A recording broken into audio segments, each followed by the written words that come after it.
আসসালামু আলাইকুম সুপ্রিয় দর্শক মণ্ডলী, আশা করি আপনারা সকলে খুবই ভালো আছেন।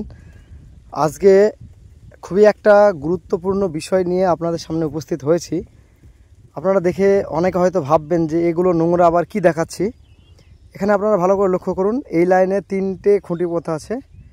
সেটা হচ্ছে, আমার তো নিম গাছ আপনাদের দেখিয়েছিলাম, এই নিম গাছের যে ডাল কেটেছিলাম সেই ডাল থেকে খুঁটি ওইদিকে আছে 3টে, আর মাঝে একটা করে দেওয়া আছে। টোটালটা ঘিরে কিন্তু এখানে একটা বেড তৈরি করা হয়েছে। এই যে কলা গাছ দেখছেন আপনারা, তো এখানে কলার পাতা, সেই সঙ্গে এগুলো দেখতে পাচ্ছেন কচুরিপানা। হ্যাঁ, এই যে সামনে দূরে মাঠটাতে বিল মাঠ আমাদের, সেক্ষেত্রে কচুরিপানা আমাদের এখানে অ্যাভেলেবেল।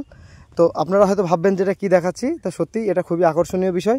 এই যে আপনারা কলার যে সমস্ত কলার যে এক্সট্রা শাখাগুলো যেগুলো কেটে বাদ দিতে হয়, সেই সমস্ত শাখাগুলো কেটে বা কলার পাতা, সেই সঙ্গে আরও এই যে দূরে দেখছেন বিভিন্ন রকম যে সমস্ত বিশেষ করে আগাছা ঘাস জাতীয় যেগুলো আছে দূরে, এই সমস্তগুলো কিন্তু এইভাবে রেখে কিন্তু এখানে বেডটা করা যায়।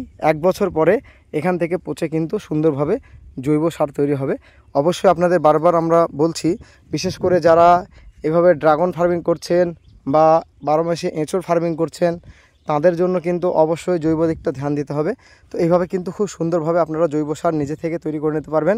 এটা কিন্তু একটা খুব উন্নত মানের জৈব সার কিন্তু এখান থেকে তৈরি হয়ে যাবে। এটা ভিডিওটি কেমন লাগলো অবশ্যই কমেন্টে জানাবেন। ভিডিওটি ভালো লাগলে অবশ্যই একটি লাইক করবেন। সেই সঙ্গে চ্যানেলটি নতুন হলে অবশ্যই চ্যানেলটি সাবস্ক্রাইব করবেন। আপনারা সকলে ভালো থাকবেন, সুস্থ থাকবেন। ধন্যবাদ।